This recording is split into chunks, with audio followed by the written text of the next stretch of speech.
ગીર ગઢડા તાલુકાના પીસવી ગામ પીસવી ફાટક ઉપર આજે ટ્રેન અને બસ વચ્ચે ગંભીર અકસ્માત થયો છે.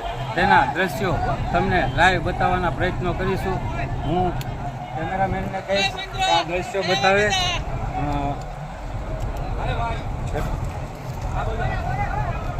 ગીર ગઢડા તાલુકાના પીસવી ગામે પીસવી ફાટક ઉપર હાલ જે દ્રશ્યો તમે જોઈ રહ્યા છો તે એક બસ અને એક ટ્રેન વચ્ચેના અકસ્માતના દ્રશ્યો છે, જે હાલ ગીર ગઢડા તાલુકામાં આવેલું પીસવી તેના ફાટક ઉપર ટ્રેન અને બસ વચ્ચે જે ગંભીર અકસ્માત થયો છે તેના છે, જે હાલ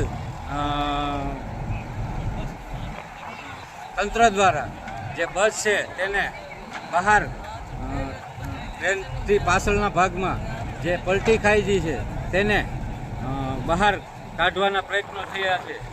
જે હાલ જે છે એમાં બસની અંદર 3 જેટલા પેસેન્જર હોવાના અહેવાલ મળી રહ્યા છે. ત્યારે જે કોઈ પણ પેસેન્જરને કોઈ જાનહાનિ થઈ નથી.